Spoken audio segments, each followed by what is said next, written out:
Toute évolution du cadre institutionnel, le gouvernement peut vous l'assurer, monsieur le député, devra donc respecter ce droit inaliénable en veillant à ce qu'il puisse s'exercer dans des conditions démocratiques. Je vous remercie. Merci beaucoup, monsieur le ministre.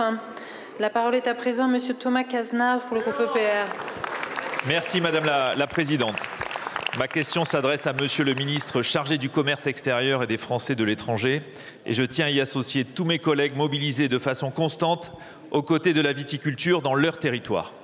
Monsieur le ministre, dans la folie trumpienne qui s'abat sur le monde, chaque jour apporte son lot de nouvelles provocations et de nouvelles menaces.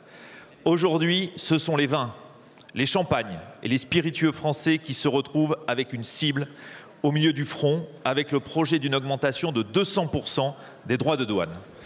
Monsieur le ministre, s'attaquer à notre viticulture, c'est menacer près de 500 000 emplois. S'attaquer à notre viticulture, c'est menacer la première filière agricole à l'export. S'attaquer à notre viticulture, c'est menacer un savoir-faire admiré et imité dans le monde entier. S'attaquer à notre viticulture, c'est menacer nos paysages façonnés par des générations de vignerons. S'attaquer à notre viticulture, c'est menacer au final tous nos territoires. Du Bordeaux, de la Bourgogne, de l'Alsace, du Languedoc, de la Provence, de la Loire, du Rhône, de la Champagne, du Cognac et du Gers, et d'autres encore, sans oublier, monsieur le Premier ministre, le Jurançon. Je sais que cet engagement est d'ailleurs largement partagé sur ces bancs. Les gouvernements successifs ont répondu présents face aux difficultés récentes de la filière. Plan d'arrachage, soutien aux exploitations en difficulté, aide exceptionnelle face au mildiou, défense de nos appellations.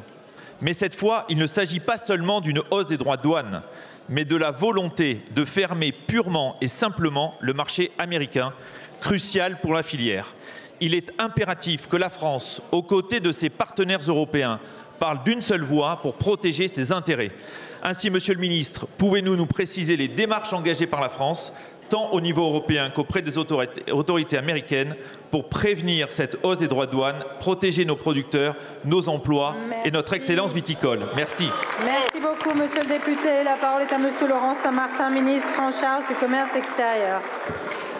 Merci Madame la Présidente, Mesdames et Messieurs les députés. Monsieur le député Thomas Cazenave, je vous remercie pour votre question qui démontre une fois encore votre engagement total pour la filière viticole. Et vous l'avez démontré en les citant toutes, pas seulement vis-à-vis des vignerons bordelais. Oui, vous avez raison et vous me permettrez de vous apporter une réponse en 3 points. Nous devons très fermement et très fortement soutenir la filière des vins et spiritueux, qui est une filière d'excellence à l'export. Et vous l'avez dit à juste titre, le marché américain est un débouché commercial prioritaire et il nous faut donc les protéger.